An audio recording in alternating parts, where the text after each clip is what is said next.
हमारे आसपास के जंगल, अजीब और दिलचस्प विज्ञान तथ्यों की खोज करना किसे पसंद नहीं है। भले ही आप हमेशा से विज्ञान के शौकीन नहीं रहे हों, फिर भी कुछ अभूतपूर्व तथ्य निश्चित रूप से आपके होश उड़ा देंगे। और यदि आप इस विषय से प्यार करते हैं तो दिलचस्प तथ्यों को जानना एक बड़ा बोनस है। ये हम इस कार्य को समाप्त करें और सीधे विज्ञान के बारे में कुछ आश्चर्यजनक तथ्यों की ओर बढ़ें जो आपको आश्चर्यचकित कर देंगे। एक बादल का वजन लगभग 10 लाख पाउंड हो सकता है। हम में से अधिकांश ने बचपन में कम से कम एक बार कपास जैसे बादलों में तैरने का सपना देखा है। यदि आप उस सूची में हैं, तो यहाँ आपको आश्चर्यचकित करने के लिए सबसे दिलचस्प विज्ञान तथ्यों में से एक और तथ्य है।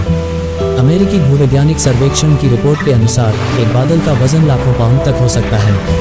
कितना रोमांचक है! यह लगभग ग्रह पर पूरी तरह से भरे सबसे भारी जेट के समान है। मानसून के मौसम में सफेद बादलों की जगह काले बादल ज्यादा नजर आते हैं। ये वही बादल होते हैं जो पानी बरसाते हैं। क्या आपको मालूम है कि बारिश वाले ये बादल आखिर कितना पानी लेकर चलते हैं? ये इतना ढेर सारा पानी होता है कि आप इसकी मात्रा सुनकर हैरान हो जाएंगे।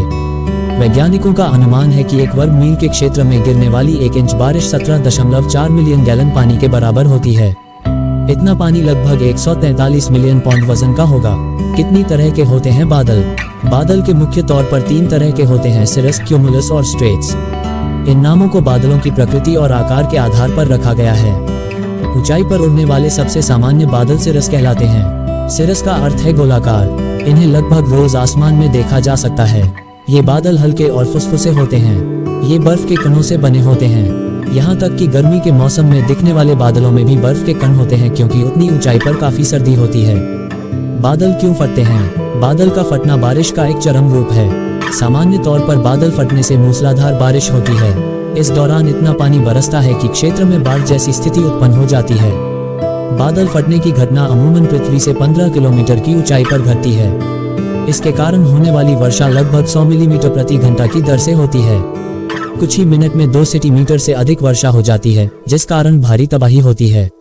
बादलों से बर्फ के छोटे टुकड़े यानी ओले क्यों गिरते हैं? कई बार बारिश के दौरान अचानक पानी की बूंदों के साथ बर्फ के छोटे छोटे टुकड़े गिरने लगते हैं, जिन्हें हम ओले यानी हेलस्टोर्म कहते हैं। बर्फ पानी की ही एक अवस्था है। ये पानी के जमने से बनती है। बादलों में कई बार तापमान 0 से काफी नीचे चला जाता है। तब बादलों से जुड़ी हुई नमी पानी की छोटी छोटी बूंदों के रूप में बर्फ के गोल टुकड़ों में बदल जाती है। जब इन टुकड़ों का वजन ज्यादा हो जाता है तो ये नीचे गिरने लगते हैं। जब ये बर्फ के टुकड़े नीचे गिरते हैं तो वायुमंडल में मौजूद गर्म हवा से टकराकर पिघलने लगते हैं। आमतौर पर ये पानी में बदल जाते हैं, लेकिन बर्फ के अधिक मोटे और भारी टुकड़े जो पूरी तरह पिघल नहीं पाते, वे बर्फ के छोटे छोटे गोल गोल टुकड़ों के रूप में धरती पर गिरते हैं। क्यों गरजते हैं बादल? ये तो आपने जान ही लिया कि बादलों में बहुत बारीक कणों के रूप में नमी होती है। जब हवा और जलकणों के बीच घर्षण होता है तो इससे बिजली पैदा होती है। जलकण चार्ज हो जाते हैं। कुछ कण धनात्मक तो कुछ ऋणात्मक चार्ज होते हैं। जब प्लस और माइनस चार्ज के कण समूह करीब आते हैं तो उनके टकराने से बिजली उत्पन्न होती है। ये आवाज भी करते हैं और तेज चमक भी। प्रकाश की गति अधिक होने से बिजली की चमक पहले दिखाई देती है। आवाज की गति प्रकाश की गति से कम होने के कारण बादलों की गरज देर से पहुंचती है।